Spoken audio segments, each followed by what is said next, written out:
I get married to Elizabeth, who was 5 years older than me when I was 28. Originally, Elizabeth was my boss at work, and she was in charge of my training. The first impression I had when I met her was that she was a calm and mature woman. Elizabeth was beautiful and slender, and she was popular among the male staff at work. I fell in love with her at first sight, and, uncharacteristically for my usually timid self, I pursued her desperately, and after dating for 2 years, we became husband and wife. After we got married, Elizabeth quit her job to become a housewife, but just like how she efficiently handled her work, she also managed household tasks perfectly. About 2 years after we got married, I was laid off from my job due to company downsizing. The reason was the company's poor performance. Many other young employees were also laid off. To be honest, I wasn't very good at my job and was rather a pooey employee who often made mistakes. I fondly remember how Elizabeth used to cover for me when she was still working.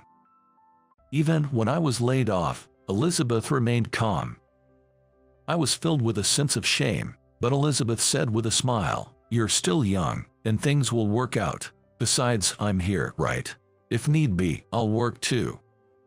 After leaving the company, I was lucky enough to quickly find another job. Moreover, it was at a much more renowned company than my previous job. The monthly salary was a few $100 more than what I earned at my previous company. When I secured the job, Elizabeth said, "That's great. Congratulations," and even cooked my favorite dish, hamburgers, to celebrate. I managed to find a job smoothly because of Elizabeth's gentle support.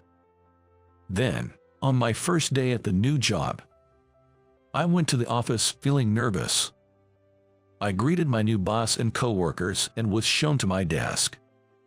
Next to me was a woman older than me with a somewhat stern demeanor, named Susan, who said in a matter-of-fact tone, "I'm Susan, the manager of this product department.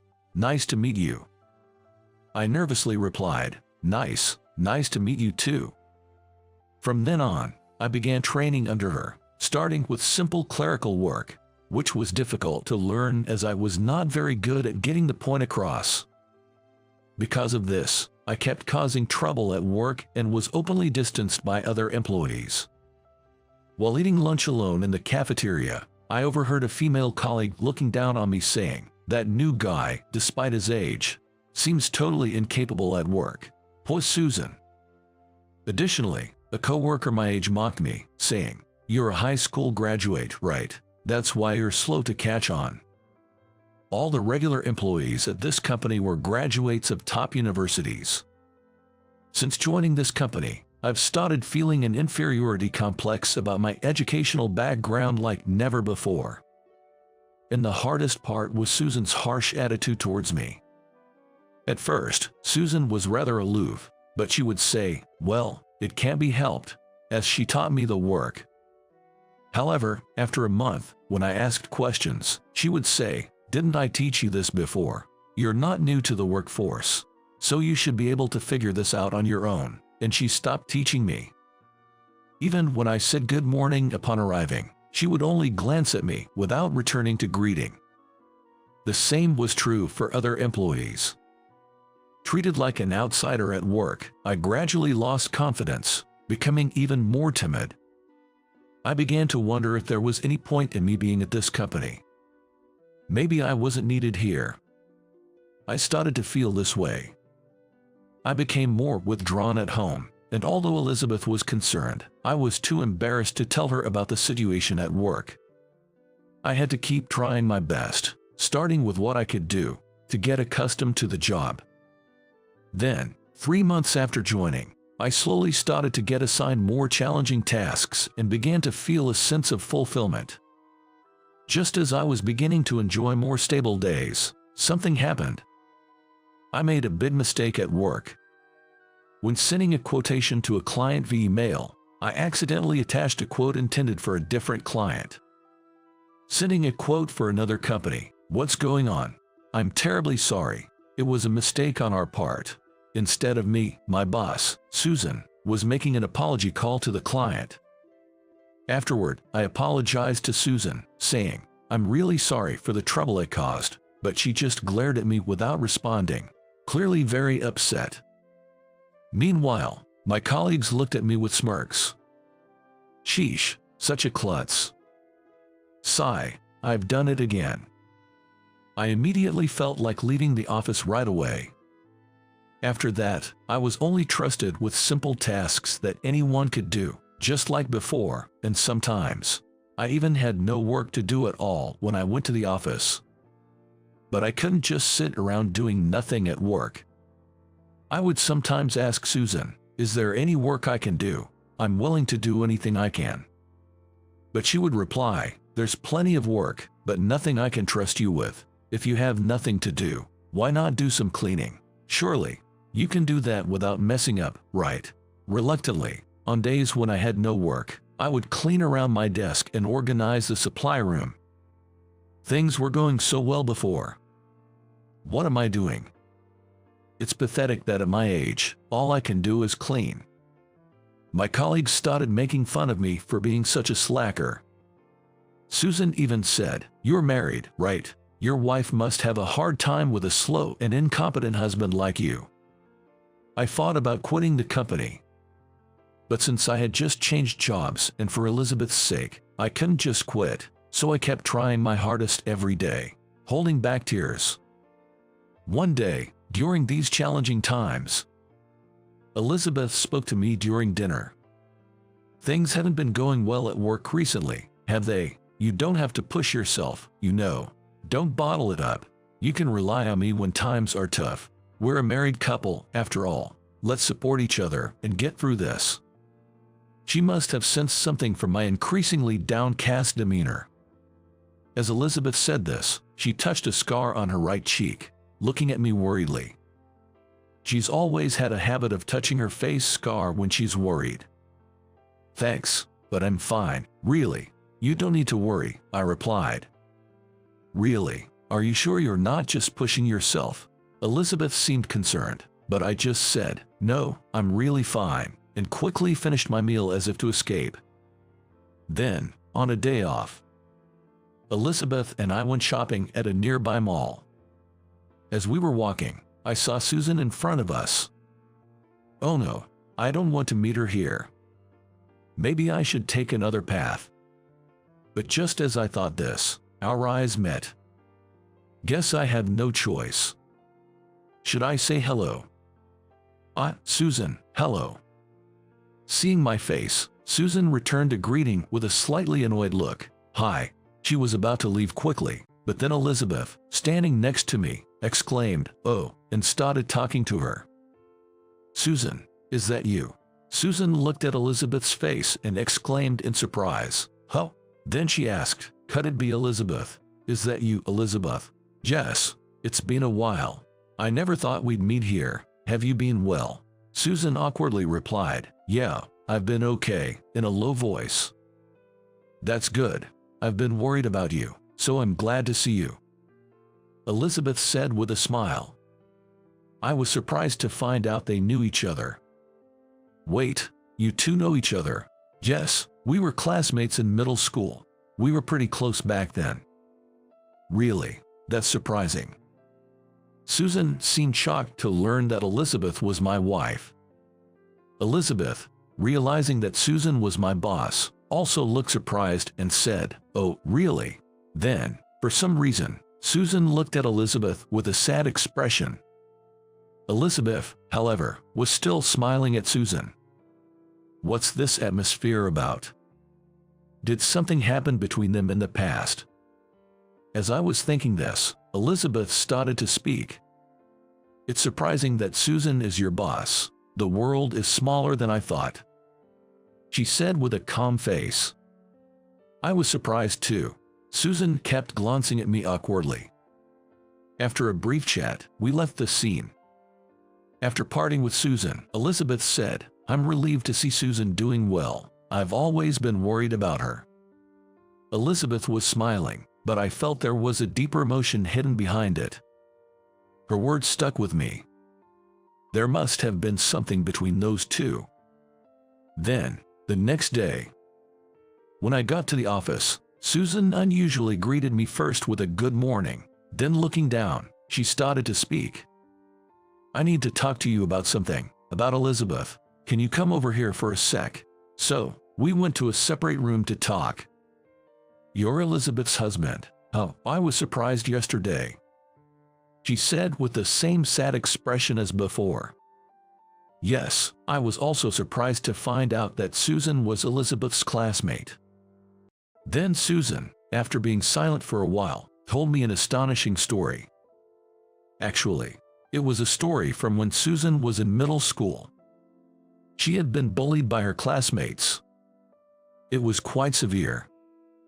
She had her uniform cut and was even physically harmed. According to Susan, the bullying started when her classmates found out that she was from a single-parent family and her mother worked in a well-paying but frowned-upon job.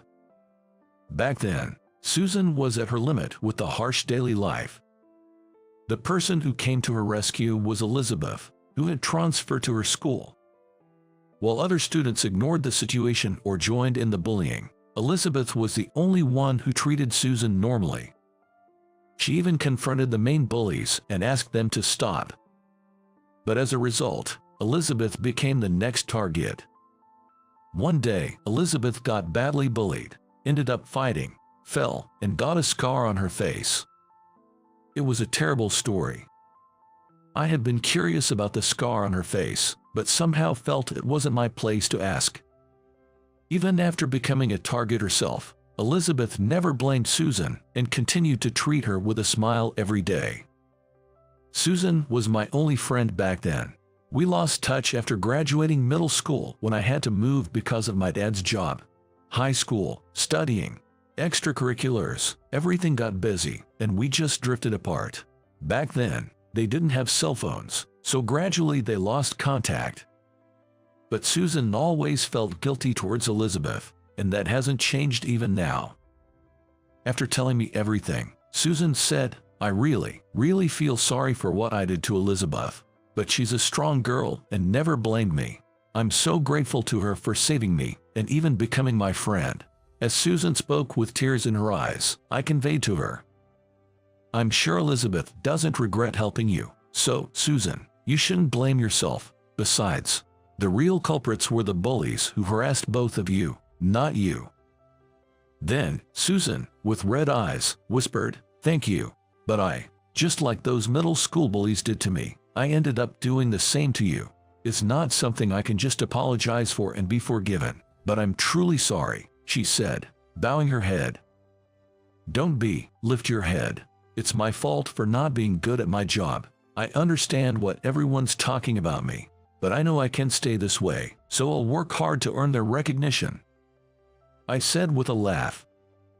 Then she told me, "You're doing fine. You're learning more about your job and you should be confident." Susan's words deeply touched my heart.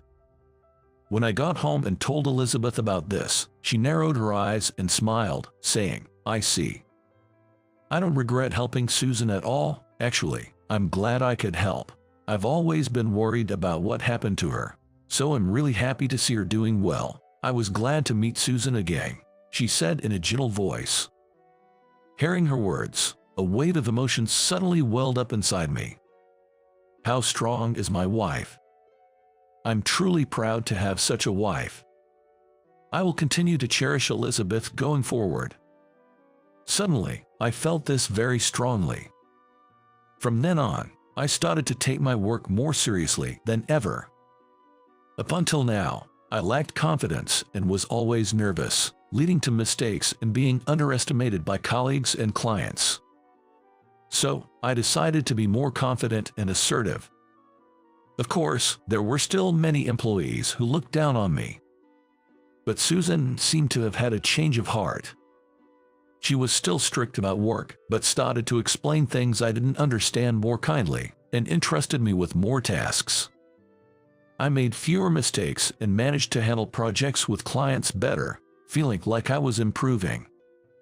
Susan even praised me to others, saying I was doing well, and gradually the other employees stopped ridiculing me. Susan said, "I've decided to change my words and actions. I want to be a person who creates a chain of happiness, showing a smile I had never seen before. Maybe this was also thanks to Elizabeth. That thought crossed my mind. Looking back, I've always been helped by Elizabeth in one way or another. I can't thank my wife enough. Now, I want to support Elizabeth and build a warm home, returning the favor for all the support she has given me.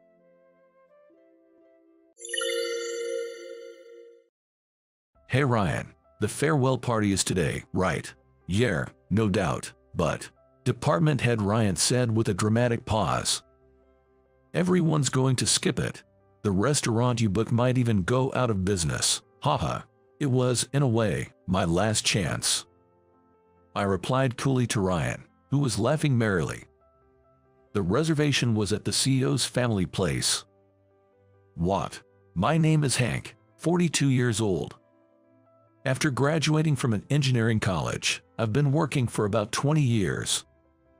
Originally a renowned company, our firm has grown into a large corporation known worldwide. It started as a small factory making screws, but now it includes apparel and financial markets, forming a major corporation with many subsidiaries. As an employee of one such subsidiary, I was recently assigned to a newly established daughter company. Although related, this company dealt in very different products. Our main company specializes in IT and information systems. So, it's common to be sent to less experienced companies to share expertise.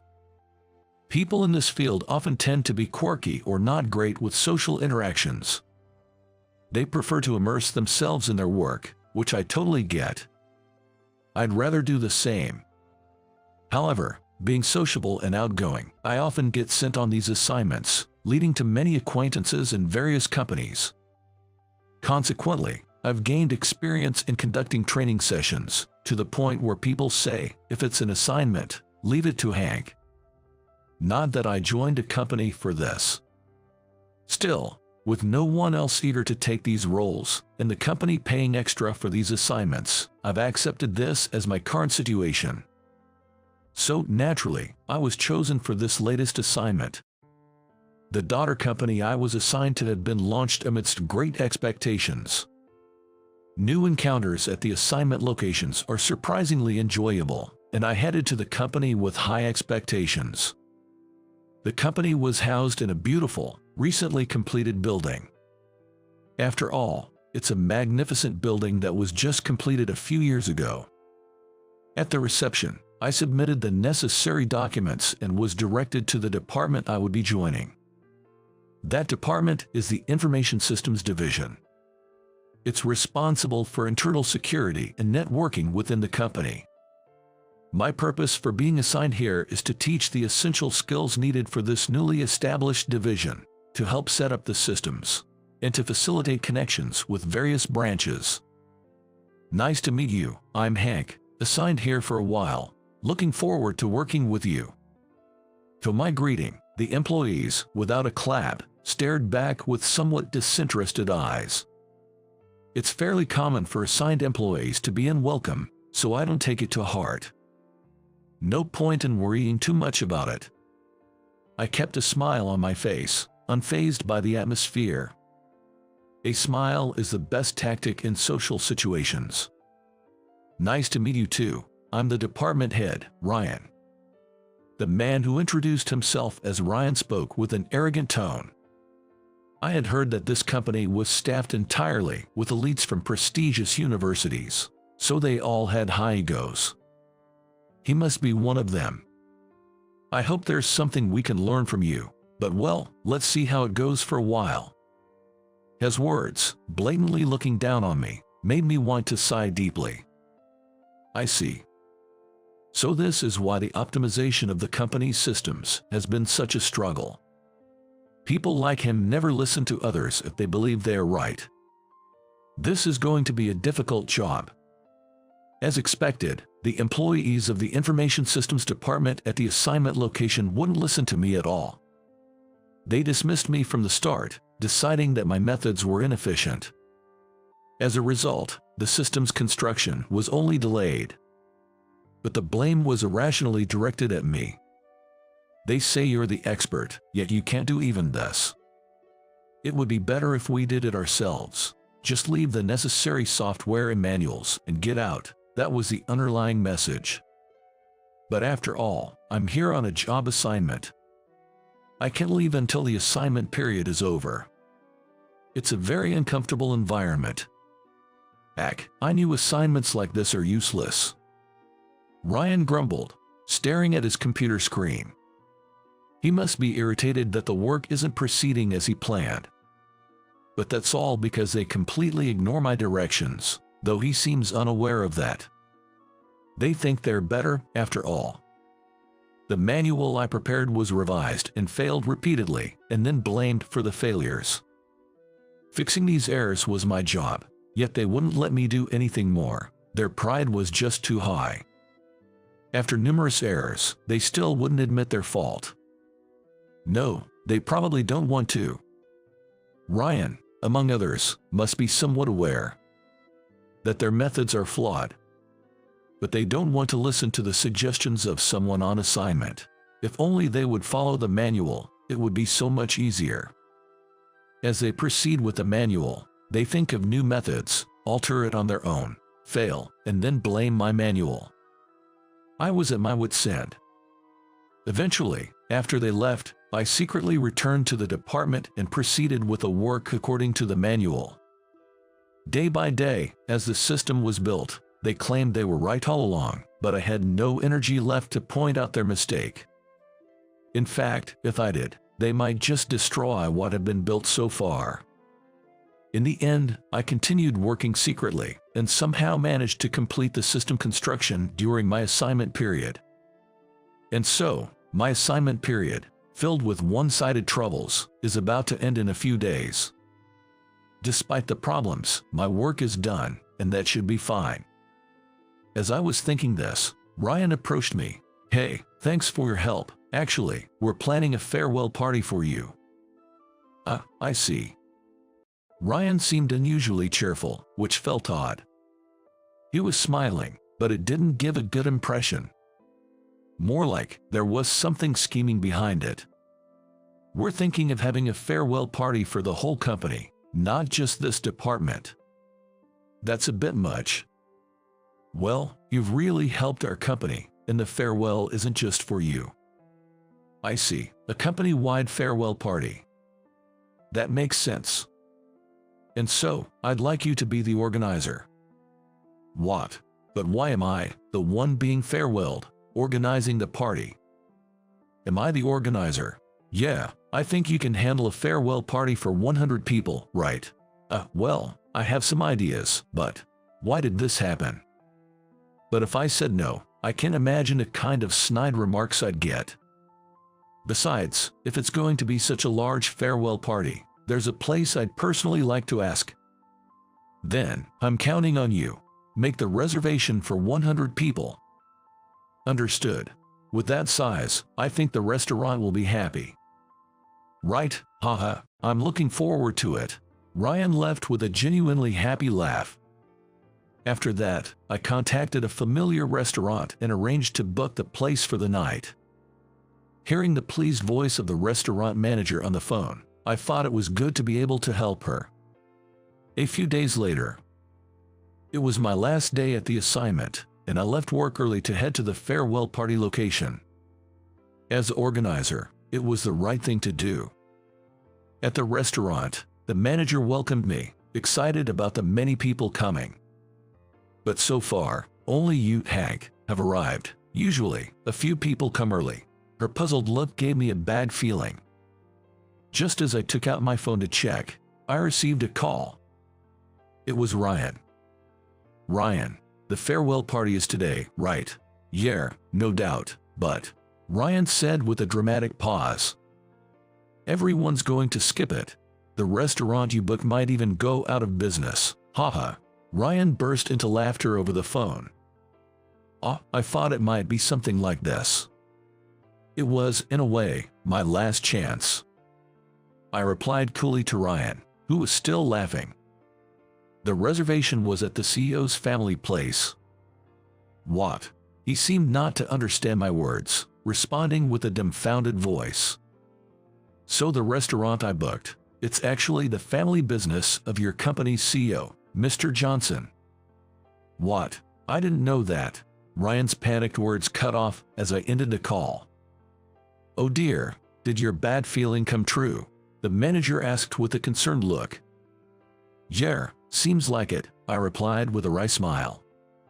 While speaking, I called another number. Hey, it's been a while. Looks like I got played, so proceed as planned, please. Laughter, and I thought so, came from the other end of the phone. Hours later, the restaurant was overflowing with guests enough to justify a private event. Wow, the food here is really great. The variety of drinks is amazing too, isn't it? Well-dressed men commented. I'm glad you like it. Please enjoy yourselves. They all responded with joy to my voice. By the way, this place is your family business, isn't it? Yes, indeed. Oh, and I recommend this dish too. Then, can you tell me about this drink? Among the gathered people, as expected, was the CEO of the subsidiary, Mr. Johnson, the restaurant manager's son. In fact, this event turned out to be not so much a farewell party, but rather a celebration of the successful launch of Mr. Johnson's company's information systems division. It was Mr. Johnson who I called, resulting in an impressive guest list including presidents and executives from various branches, and even top executives from the parent company. Opportunities to meet with such influential figures don't come around often. I decided to seize the moment and make my presence known. After all, having a wide network of friendly relationships is always beneficial. Wow, this is an impressive crowd. Well done, Mr. Johnson. You've really helped me out. That should be my line. It seems my department head has caused you trouble. Mr. Johnson sighed deeply. Controlling the employees is challenging. They're proud of their high education, but their performance doesn't match up. Yeah, the atmosphere of looking down on self-made employees was pretty obvious. I'm really sorry about that. I patted Mr. Johnson's shoulder, signaling not to worry. Mr. Johnson and I have known each other since we joined the company. He's my senior and helped me a lot back then. He was the one who recommended an IT-related job to me. I think it suits you, he had said, referring to the newly established subsidiary. In fact, my knowledge came in handy, and I was satisfied with the meaningful work. Our relationship continued, and we even went drinking together after I started moving from one assignment to the next. Being assigned to Mr. Johnson's subsidiary must be some kind of fate. I was looking forward to it, so it's a shame how things turned out. What happens to Ryan next is none of my concern. Today marks the end of my assignment, and I'm returning to my own company. What the heck is going on here? Just then, the door opened with a clank, and Ryan burst in. Spotting me, he stormed over, visibly angry. What did you do? Keep it down, please. We're in front of important people. What are you talking about? Huh? Ryan finally noticed the crowd gathered in the restaurant. His loud, angry voice suddenly became meek. Wait, aren't those presidents from other companies and executives from the head office? Yes, they are. It's an impressive crowd, so please don't make a scene. No, that's not the point. I thought no one would come and you were going to ruin the restaurant. As Ryan whispered frantically, someone patted his shoulder. Turning around slowly, he saw Mr. Johnson standing there with a smile. Hey there, Ryan. Welcome to my family's place. It seems you've caused quite a stir. What's going on? Well, it's all Hank's fault. Hearing Ryan's words, Mr. Johnson turned to me. He says so, but Hank, I actually think you've been a great help.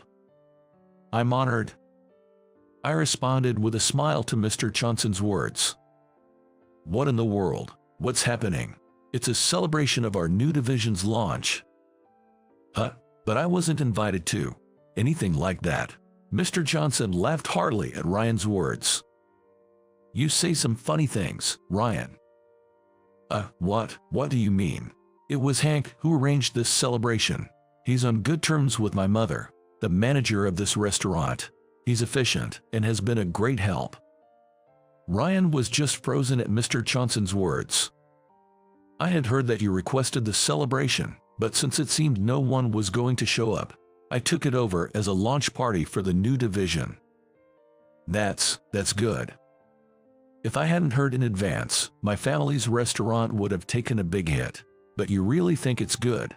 Ryan finally realized the lack of humor in those eyes. Well, I've heard a lot of reports. Since we're here, why don't you share your side of the story over a drink?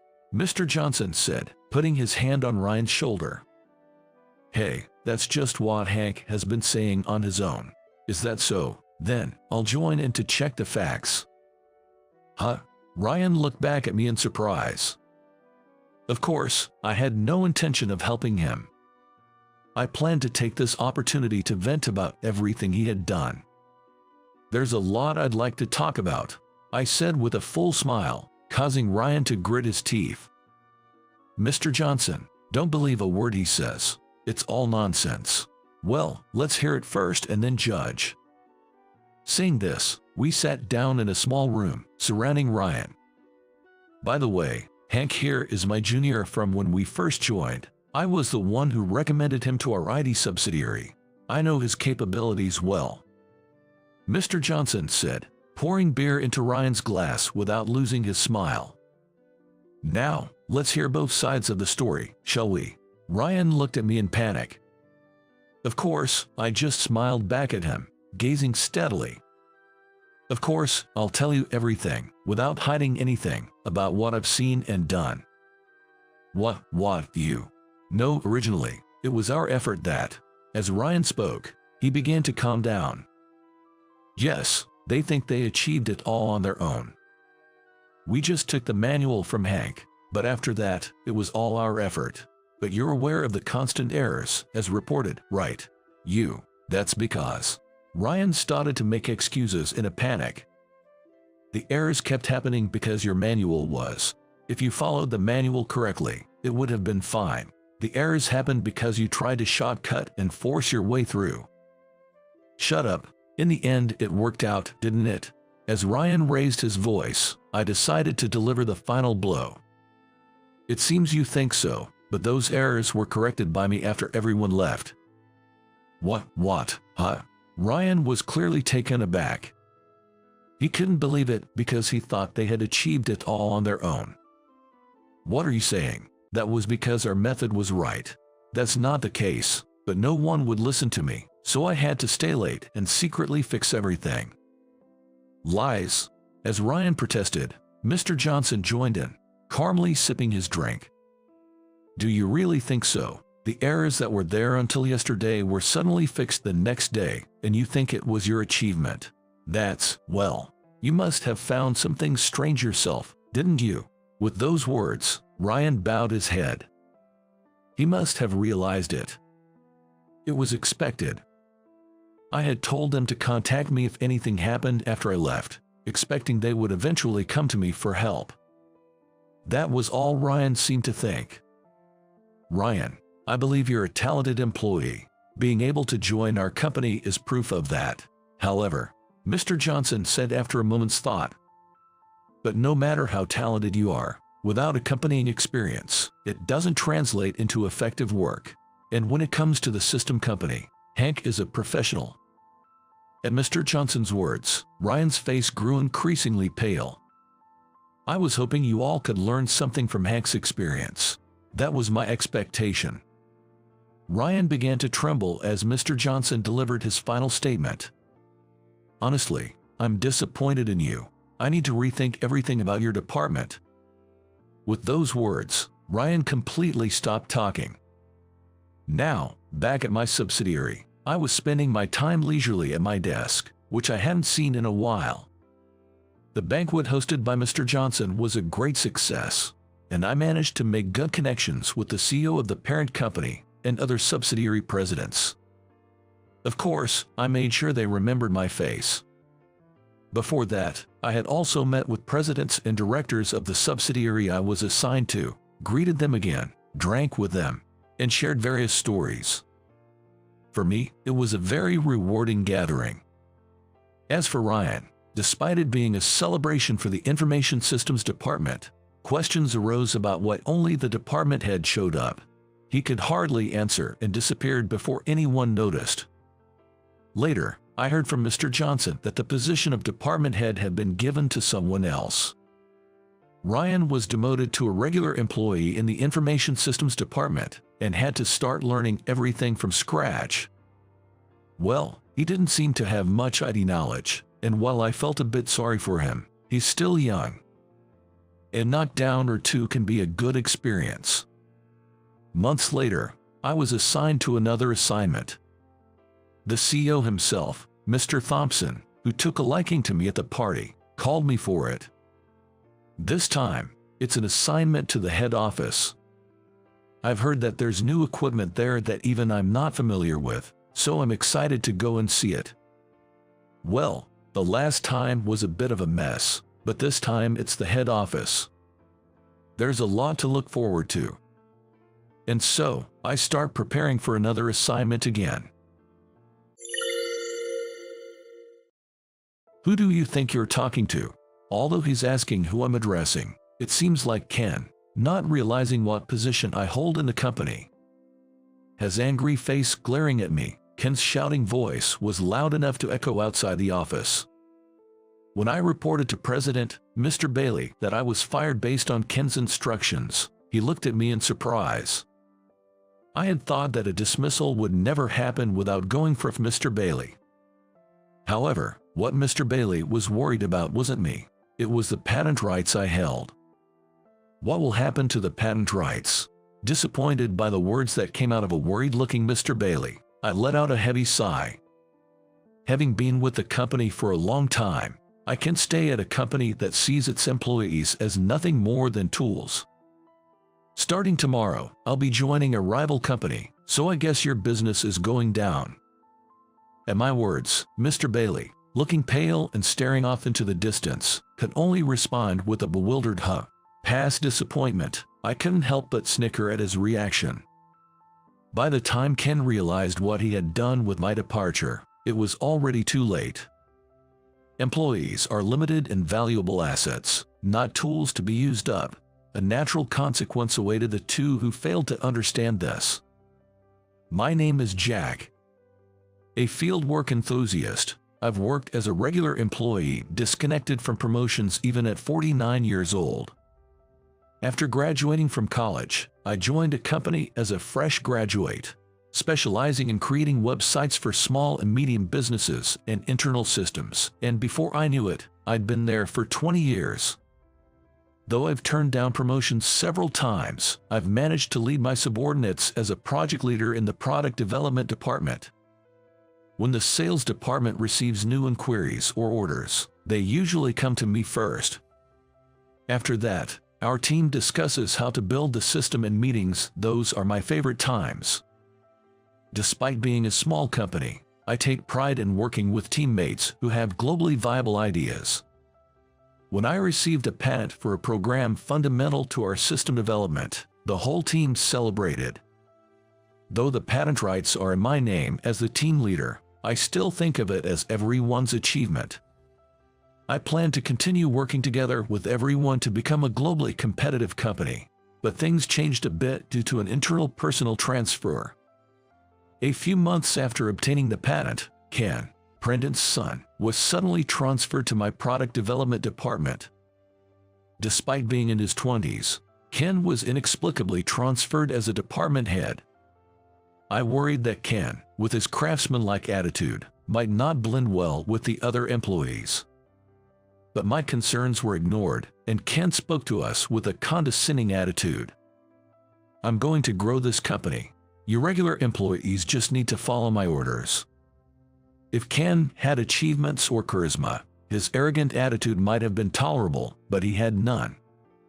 Without understanding our work, Ken skipped meetings and simply focused on speeding up deliveries for requests we received. There was even a time when Ken unilaterally changed the deadline for a project we were progressing on a comfortable schedule by contacting the client, directly. "This project doesn't need a month, right? Get it done in 2 weeks. That way, we can take on more orders." It was easy to imagine that having the planned delivery time would inevitably lead to overtime and consecutive days when we couldn't go home properly. Regardless, Ken's tyranny continued, and the motivation of everyone in the department plummeted. I thought that if things continued on this path, turning into a company with harsh working conditions and poor treatment of employees, people would start leaving as if fleeing. So, as a leader, I decided to directly negotiate with Mr. Bailey. "Mr. Bailey, about your son. Ken is working hard, right? I plan to have him take over the company, so he needs to start building a solid track record now." I tried to discuss Ken's behavior, but Mr. Bailey wouldn't listen to me and instead made me listen to his boasts about his son. Even when I subtly suggested to Ken that it might be better to change the current situation, he just arrogantly insisted on his position as department head, and it was impossible to have a meaningful conversation. Maybe it's true that the apple doesn't fall far from the tree. Ultimately, there were no signs of any directives from Mr. Bailey, his father, and Ken's tyrannical behavior only worsened day by day. Ken had been in sales at other companies, but he was still young and barely had any experience as a working adult. Yet, he was suddenly placed in a department head position at his father's company, perhaps feeling like the king of the hill. Every instruction from Ken felt so unreasonable that it seemed impossible to implement.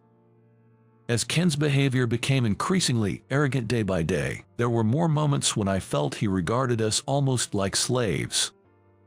"You all can work here thanks to me. As long as you do what I say, I'll let you stay in this company." Naturally, following Ken's words, a wave of employees began leaving the company. Consequently, my workload increased dramatically, and I found myself staying at the company or nearby hotels more often. Even in such circumstances, Ken's tyranny did not change. On the contrary, he became frustrated with the decreased work efficiency due to fewer hands and blamed us, saying we were incompetent. In an attempt to protect the other employees, I repeatedly voiced my concerns to Ken, but as expected, it led nowhere. "All the work we've done so far had ample leeway. With this ridiculous schedule now, it's unworkable, and we can keep going like this. Why is a regular employee like you giving me, the department head, advice? If I say do it, you as an employee should just do it."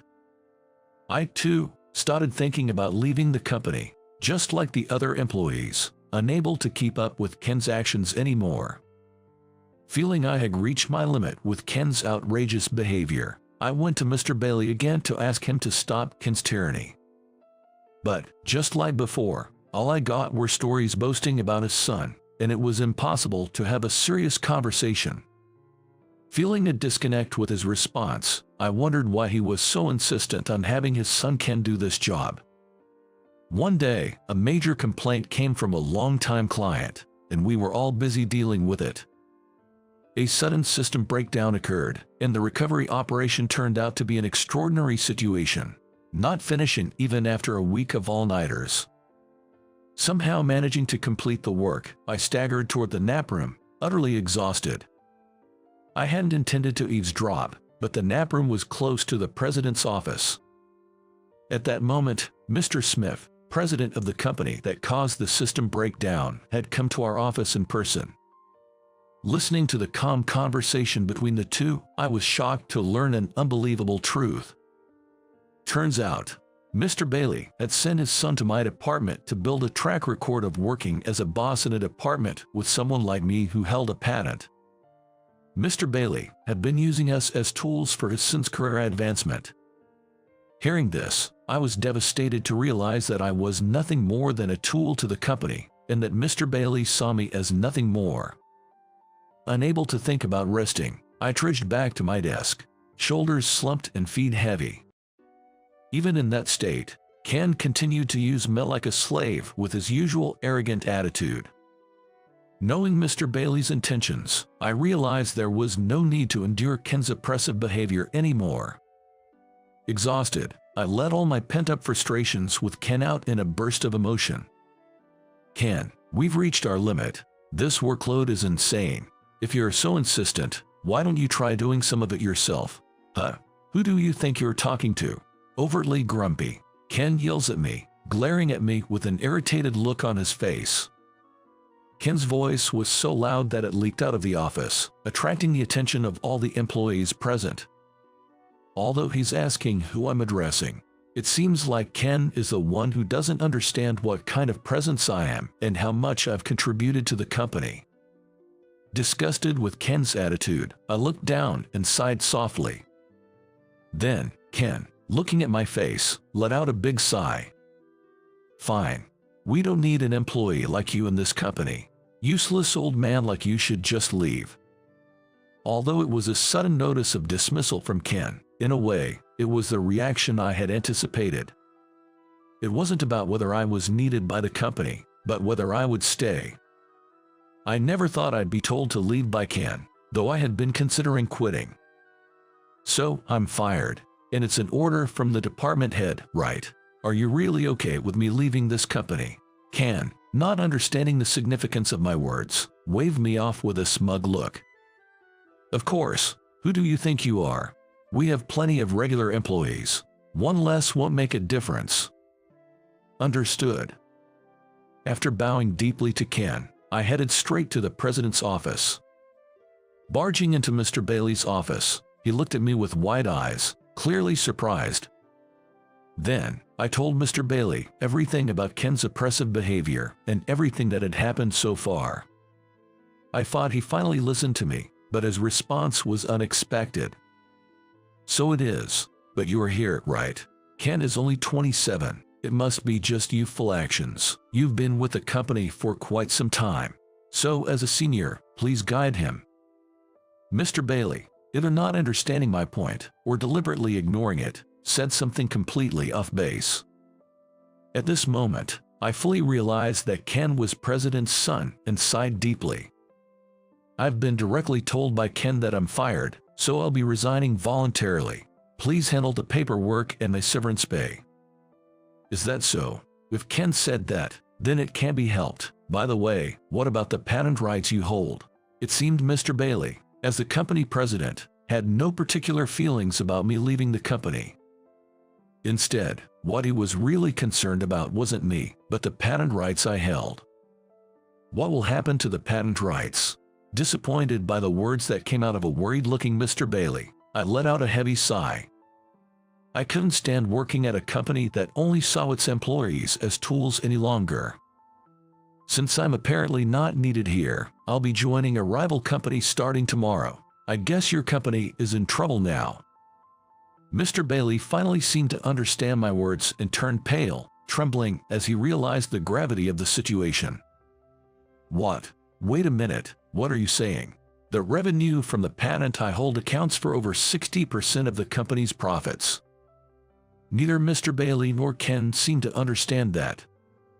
And it was Mr. Bailey himself who had left the handling of the patent entirely up to me from the beginning, not knowing what to do with it. I was frustrated that there were no rewards from the company for this, so I registered the patent under my own name.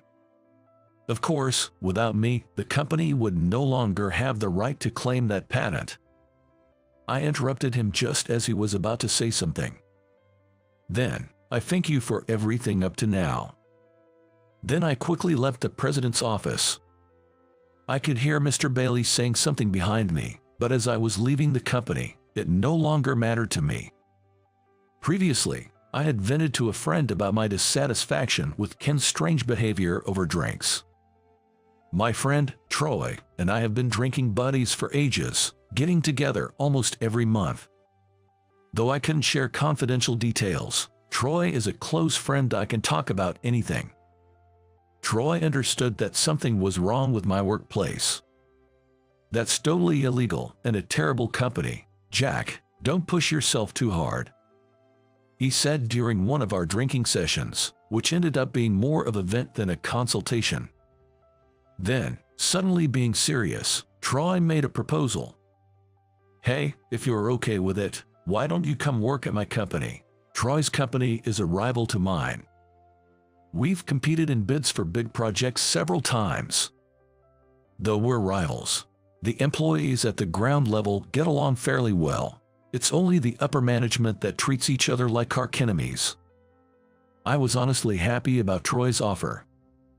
Just knowing there was a company that needed someone like me was comforting. At this time, I was still not thinking about leaving the company I had been with for so long. Of course, Troy knew about the patent I held. He once mentioned that his company had considered headhunting me.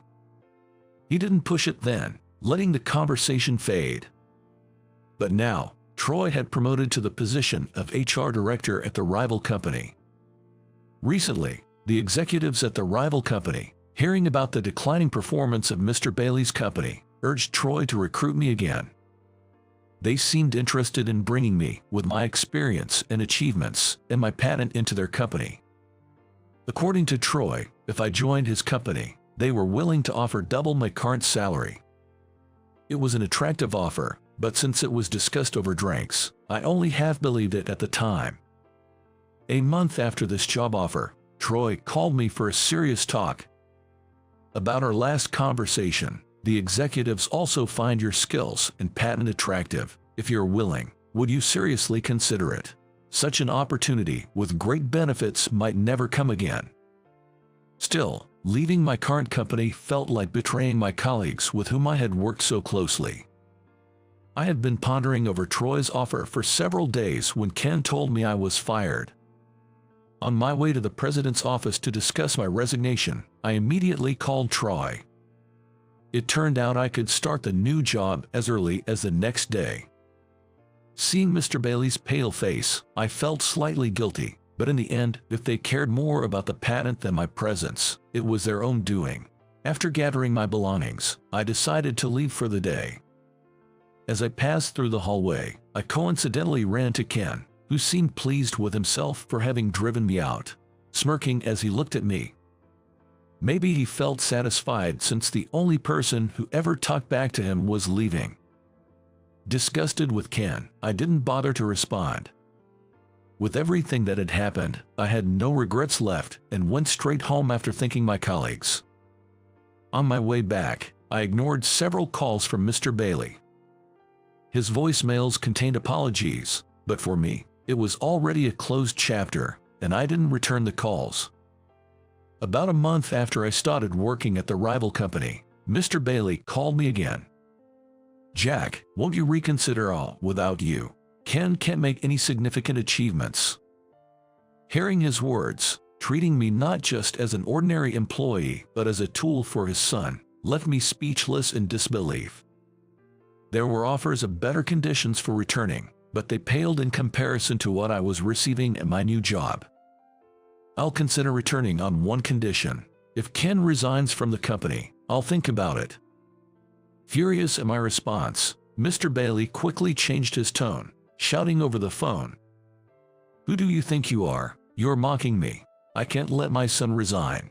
As expected, Mr. Bailey's company's profits plummeted without my patent. There were issues like unpaid salaries, and the company struggled to survive. A week after Mr. Bailey's call, surprisingly, Ken reached out to me. "Why is the company falling apart just because you're gone?" Ken's voice sounded desperate, yet he still spoke condescendingly. "That's why I asked you if it was really okay for me to leave. I didn't know about the patent you held. It can't be helped. My father never told me about it. Why didn't you say that?" Even if I had told Ken about the patent, his reaction probably wouldn't have been any different. I told him that his own tyrannical behavior was why I left the company. Ken hesitated and then fell silent. That is, he started to say something, but then the call ended abruptly without another word. Working stress-free at the new company was gratifying, but one thing still concerned me. That is my former subordinates. My subordinates, who do their jobs well despite my complaints, are invaluable to me. It is also thanks to them that I was able to obtain a patent. I wanted to help them and asked Troy if he could take care of my former team members. To my surprise, Troy had already planned to hire them. Even more, He planned to acquire the entire company. The scale was larger than I expected, but it turned out there were ongoing discussions about merging the two rival companies. My moving to this company had accelerated those plans. At the signing ceremony for the merger, Mr. Bailey looked displeased but seemed somewhat grateful for avoiding bankruptcy. Days later, during a major staff realignment, I reunited with my former subordinates. Unexpectedly, Ken was also transferred under me. When we met again, he was no longer arrogant but timid and reserved. Curious, I invited him to the break room for a chat. He shared how his past actions had become a burden, and he had kept his distance from other employees. In his previous job in sales, he struggled without much success and was almost sidelined. It was then that Mr. Bailey invited him to join his company. Ken, who had previously been sidelined in his sales job, must have felt lonely and fearful after suddenly being made a department head. He thought adopting a superior and arrogant attitude was the way to prevent being disrespected by others. Initially, Ken even refused the offer of the department head position. However, Mr. Bailey, not listening to him, simply told him to just do it, leaving Ken anxious and confused about what to do daily. In the end, Ken too was a victim of Mr. Bailey's habit of neglecting responsibilities. Now free from those constraints, Ken told me he felt as if he had been reborn. Mr. Bailey, who had treated both me and Ken as mere tools, was deemed incompetent by the executives and is now being used as a low-level employee. Unlike Mr. Bailey, Ken, surprisingly observant and helpful, diligently accomplishes detailed tasks as my subordinate. Everyone was initially a bit confused by the sudden change in Ken's attitude. After a few days, when it became clear that Ken had genuinely changed, he naturally became part of our team. I am now leading a new project team at my new company.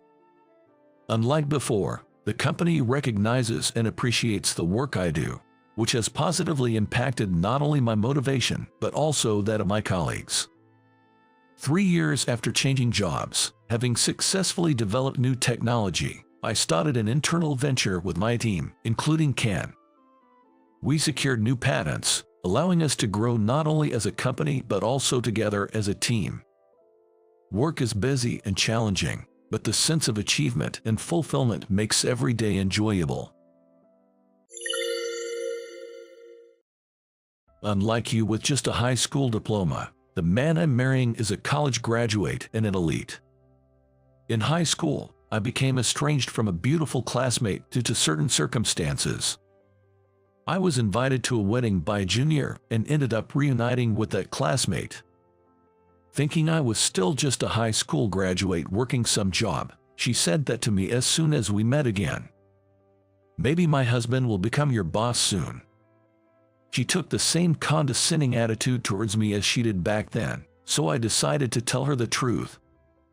"Sorry, but I just fired him a little while ago." At the words I blurted out, her eyes widened, and then an unbelievable event struck us. My name is Ryan. I grew up in a very ordinary middle-class family, neither particularly wealthy nor poor. Raised in a family of 4 with my parents and a younger sister, I had a typical upbringing and, like many, loved superhero shows. I admired the way they helped people in trouble and wanted to be like them. So, I always tried to help friends in need, which I think made me a reliable person in my class. Ashley, who lived next door, and I have been close since we were young, and we played together often since we were classmates. Perhaps because of that, our families became close, often going on trips together. Ashley's family was much wealthier than mine, with her father running a company. Her mother was a stay-at-home mom. But both were very approachable, always saying, "Ryan, feel free to come over anytime." Since my parents both worked, I often hung out at Ashley's house or had dinner with them until my parents came home. I think Ashley's parents were very fond of us too. Ashley and I graduated from elementary and middle school together and went to the same high school. Our high school was one of the top in the state, and keeping up with studies was tough, but I enjoyed it, surrounded by good friends. As for Ashley, she debuted as a model. I was used to being around her since we were kids, so I didn't pay much attention, but she was actually a stunning beauty, often approached by scouts when out and about. There were rumors both inside and outside school that photos of her were highly sought after. With her debut in the entertainment industry as a model, Ashley quickly became popular in both school and among the public. Busy with work, she started skipping school, and we saw each other less and less. At that time, I was also busy with student council duties. Even when Ashley did come to school, she was always surrounded by people, so we couldn't talk much. Well, we were neighbors, so I didn't worry much since we could meet anytime. On Valentine's Day that year, I was behind the school building.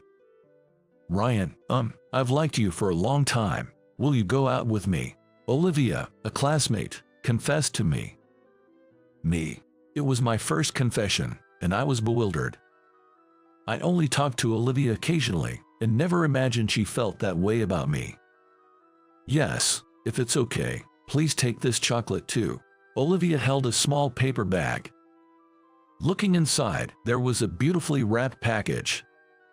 "Can I open it?" "Of course, but it's homemade, so it might not be perfect."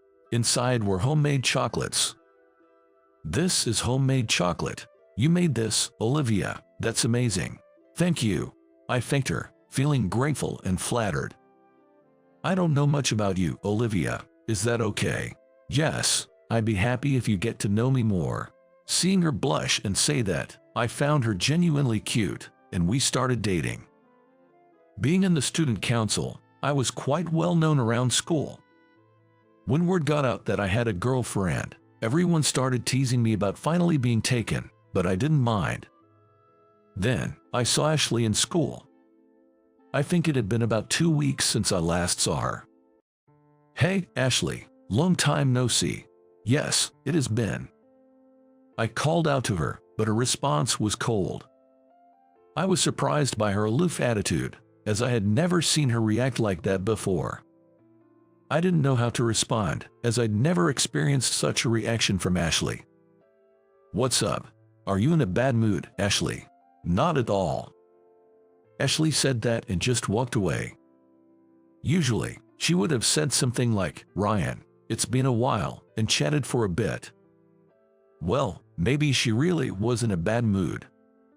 She seemed busy lately. I convinced myself of that and headed to the student council room.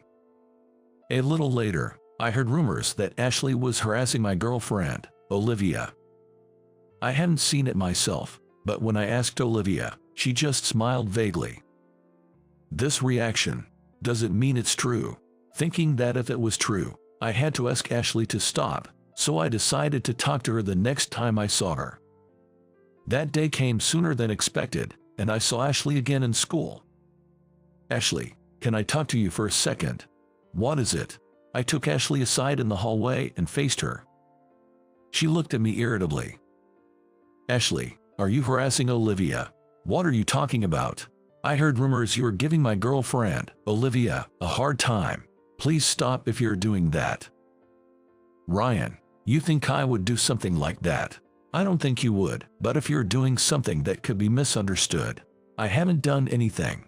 "I know, but you've been acting strange towards me lately." "Ryan, you don't understand anything." "What? You believe rumors over me, who's been with you all this time?" "Fine, think whatever you want." "What's that supposed to mean?" With that, Ashley turned her back on me and ran off. Since then, Ashley and I stopped talking to each other, and our relationship turned sour. Dad has debt. One day, suddenly, my dad was burdened with a large debt. Jer, my friend, skipped town. My name was on the loan as a guarantor, so now they're coming after us. I couldn't say anything more to my exhausted father. No wonder he had been coming home late recently. He had been working night shifts at a supermarket after his day job. My mom was also working an office job during the day and at a bar at night. At first, they didn't want to trouble us, so they kept the debt a secret, trying to pay it off themselves. But you know, day by day, they started coming home later and looked so worn out. So, my sister and I finally asked them, "What's happening? We want to know the truth." Finally, they decided to tell us. "I'll get a part-time job too," I said without hesitation. I couldn't let my parents struggle anymore. "But Ryan, your studies. Right now, this is more important. Let's work together and pay off the debt quickly. I'm gonna get a part-time job too." My younger sister said this, but since she was still in middle school, it wasn't really practical for her to work. So our parents and I opposed the idea. "All right, I get it. Then, as soon as I graduate from middle school, I'll start working. I'll aim for a high school that allows part-time jobs," she declared determinedly. My parents and I were nearly moved to tears by her resolve. "I'm really sorry for being such an unreliable father. What are you talking about? It's not your fault. Let's all work together and do our best," Mom encouraged. "Yeah, let's give it our all, together." Our family gathered in a huddle, encouraging each other. Looking back, it was kind of a strange mood at the time, I think. And that's when I decided. I wanted to become someone who could help people in trouble in times like these. I resolved to become a lawyer. The next day, I found a part-time job and began a busy life juggling school, student council, and work. Working all day on weekends, I had less and less time to spend with my girlfriend, Olivia. I felt bad about it, but paying off the debt was my top priority, so I just texted her, "Right now, there's something I need to prioritize over spending time with you." She replied, "I understand. Thank you for everything up until now." And so, we chose to go our separate ways. Even after that, I continued to live a whirlwind life, and before I knew it, I was almost in the summer of my senior year of high school. It was time to seriously decide on the college I wanted to attend. But I was really struggling with this decision. Since that day, I had set my sights on becoming a lawyer, but my dad's debt wasn't fully paid off yet. Could I really handle studying and working if I went to college now? Or should I wait until next year to go to college? Honestly, I can enroll in college anytime. So maybe shouldn't I first work right after high school and pay off all the debt before thinking about college? Yes, I should get a job first. With that in mind, I decided to talk to my high school career counselor the next day. I explained everything to the counselor without holding back and said I wanted to work. "Got it. We'll try to find you a job with the best possible conditions. Let's work hard," the counselor encouraged. After talking to the counselor, I explained the same thing to my parents, and they understood my decision to work. Especially my dad, who said, "I'm really sorry, but this is a big help. Thank you." In our top-ranking high school in the state, very few students opted for employment, and there were only 3 of us, including me, in the school's job seminar for those wanting to work. "Ryan, why are you choosing to work?" asked a classmate who was also looking to get a job. "I have my reasons," I said vaguely. I had no intention of revealing my dad's debt situation. That day, after school and my part-time job, I arrived home late at night to find someone calling out Ryan outside the house. There was Ashley, seemingly having rushed out of her house, wearing something like pajamas. "Hey, Ashley, what's up? Dressed like that? Never mind that. Is it true you're not going to college? That you'll work right after high school?" "Yeah, I'm going to work instead of college for now." "Why would you give up on college?" "It's not giving up, just choosing to work for now. But you won't earn as much as a college graduate if you work with just a high school diploma," Ashley interrupted. "With your grades, you could aim for a public university, even get a scholarship. Why make such a hasty decision to work? Are you running away from exams?" Her words just like that irked me. It wasn't a hasty decision. I had agonized over it and made a considered choice. Nor was it running away. I plan to go to college later, and I consider job hunting as challenging as college entrance exams. I didn't decide this easily. I really struggled before making this choice. And it's none of your business, Ashley, I said somewhat dismissively.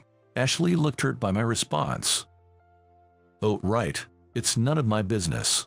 Fine. I don't care anymore, she yelled and then went back to her house. After that, I successfully found employment at a local company.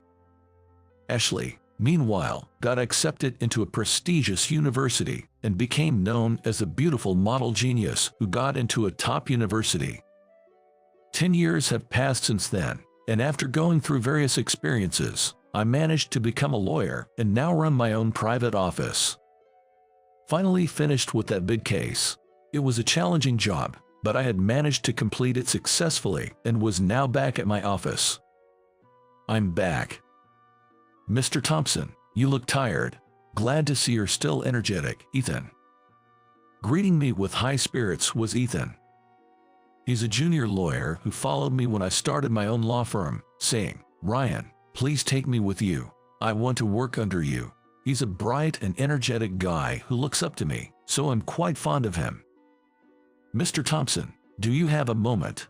As I was tidying up some documents, Ethan approached me, more serious than usual. Usually, when he's like this, he's either broken some office equipment or upset a client. What is it? Did you break another vase, or did you upset Bradley again? How many times have I told you not to call elderly clients old man? No, it's not that. Sure, Bradley did say to me, I find your attitude offensive. Don't ever appear before me again. But that's not it. Oh, he did say that. Actually, well, I'm getting married, Ethan said nervously. Wow, congratulations. I never expected my younger colleague Ethan to beat me to marriage, but it's genuinely a happy occasion. I've been single for nearly 10 years, so I can't help but feel a bit envious. Is she the slightly older girlfriend you mentioned? You said she's really beautiful. Yes, she's a former model and the daughter of a company president. We're planning a grand wedding, and I was wondering if you could give a speech, Mr. Thompson. Of course, I'd be honored, I enthusiastically agreed, patting Ethan's shoulder. I knew Ethan had a girlfriend, but I remembered him saying, she's way out of my league. Honestly, I'm struggling to keep up with her. As much as I care for my colleague, I don't like to meddle in his personal life, so I've always just responded with, that sounds tough. That day, I said to Ethan, this is to celebrate your wedding, and took him out to a bar. We had a blast, eating and drinking a lot, all on me. Today, about 6 months later from that day, was the day of Ethan's wedding. There's something I've been aware of for a while now. I realized it when I received the wedding invitation from Ethan. His bride-to-be is someone I know. And about what's going to happen today. After arriving at the wedding venue and checking in, I encountered the bride as I walked around. Ryan, it was you, after all. Ashley. Ethan's bride was none other than Ashley, my childhood friend. When Ethan handed me the wedding invitation, I was shocked to see a familiar name under the bride's side. I remembered Ethan mentioning his girlfriend was a slightly older former model and daughter of a business magnate. When I heard Ethan's boss's name, it sounded so familiar. I was surprised, Ashley said. Me too. Ashley and I hadn't spoken or even seen each other since that day 10 years ago when she criticized my decision not to go to college. By the way, Ryan, as Ethan's senior, does that mean you're a lawyer now? Yay, that's right. How did someone like you, who just finished high school, become a lawyer? You didn't just claim it without any basis, right? You didn't, pay for your qualification, did you? No way. I passed the exam fair and square and have the proper qualifications. I run my own law office now, and Ethan works there too. It'd be ridiculous if I, the director, didn't have a law license. Ashley still seemed skeptical. Unlike you, a high school graduate, my husband-to-be Ethan is a graduate from the same prestigious university as me, an elite with a college degree. Soon, he'll be the director of your office. Ashley looked down on me as she said that, but I decided to enlighten her about a future that wasn't going to happen. Sorry, but as for Ethan, I just fired him from our office. At the words I blurted out, Ashley was dumbfounded. What? And you two aren't officially married yet, right? You might want to reconsider that. Leaving Ashley stunned behind, I decided to head back to the venue. Ashley, now a retired model, was working as a secretary in her parents' company. She had invited many acquaintances from her modeling days to the wedding, making it quite a lively event. The wedding went off without a hitch, and Ashley and Ethan exchanged vows before God. Ashley looked stunning in her wedding dress, and Ethan was very dapper in his white tuxedo. With the wedding ceremony over, it was time for the reception.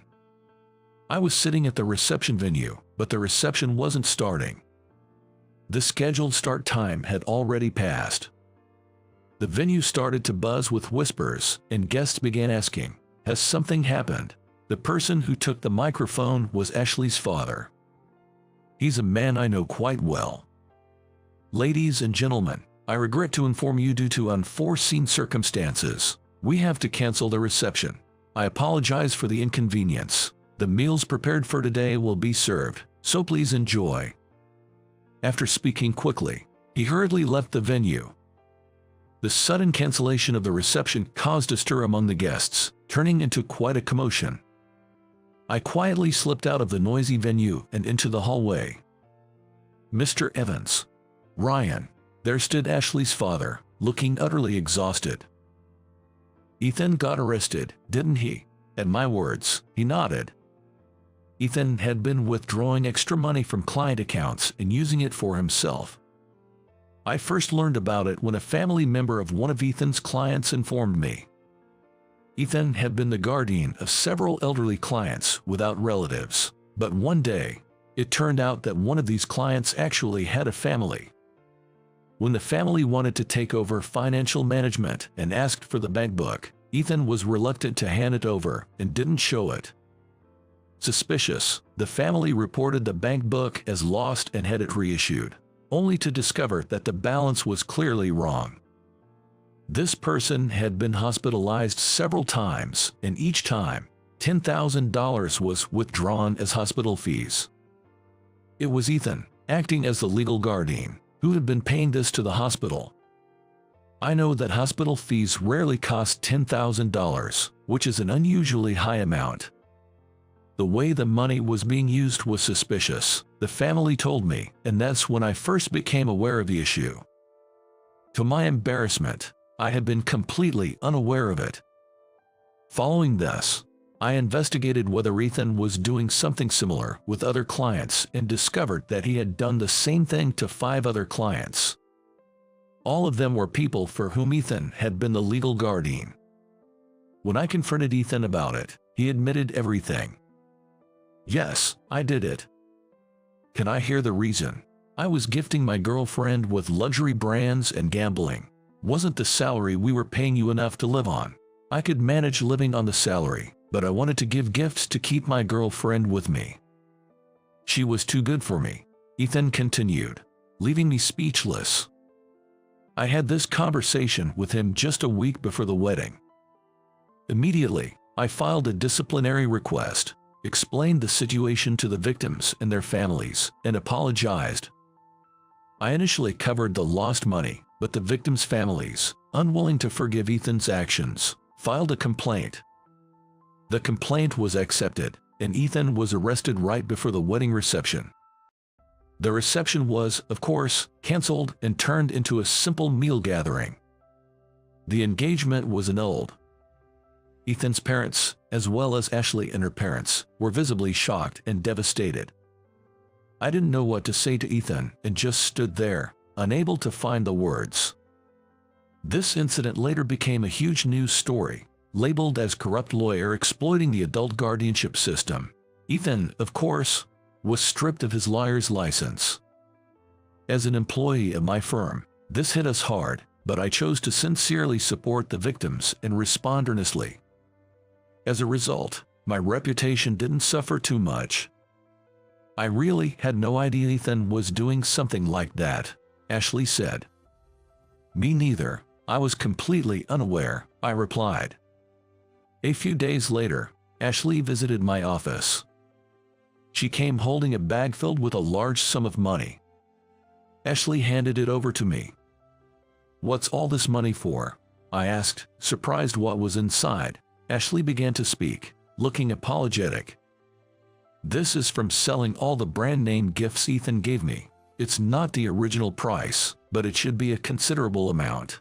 And since this money was taken from the victims without their consent, I want to repay at least the portion I received. All right, I'll accept it, I said, choosing to take the bag, understanding Ashley's sentiment. I heard that Ethan got involved in this mess because he was trying to keep up with me. Could you tell the victims that I'm sorry? Yeah, I'll be meeting with them again soon for work, so I'll pass on your message, I promised. By the way, how did you become a lawyer, Ryan? Weren't you just a high school graduate? Well, about that. I decided to tell Ashley about the time when we had lost touch. I had decided to work after high school graduation because I knew I could always enroll in college later. However, I still considered the need to study to become a lawyer. I thought that obtaining a legal qualification beforehand would make it easier to enter law school. Believing that I could achieve this from distance learning while working, I decided to first obtain a paralegal certification. With this qualification, I could take the bar exam without attending law school if I passed a preliminary exam. So, I worked at a local company while studying hard and eventually obtained my paralegal certification for correspondence courses. Immediately after, I switched jobs to become a paralegal, gained practical experience, and studied relentlessly to pass the bar exam. I may say so myself, but I passed the bar exam at an unprecedented speed, completed my legal apprenticeship, passed the judicial examination, and finally achieved my dream of becoming a lawyer. I then landed a job at a major law firm, and my career as a lawyer began. By that time, my father's debt had been reduced to a small amount, and as a result of our family's combined efforts, it was fully repaid. We also claimed overpayment. So that's why Ethan used to say, Ryan is a star in this industry, famous for becoming a lawyer at an incredible speed.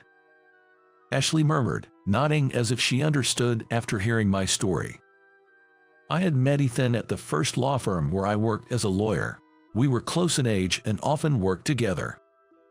He always smiled and said, I dream of being as smart and efficient in my work as you, Ryan. I want to be a lawyer like you.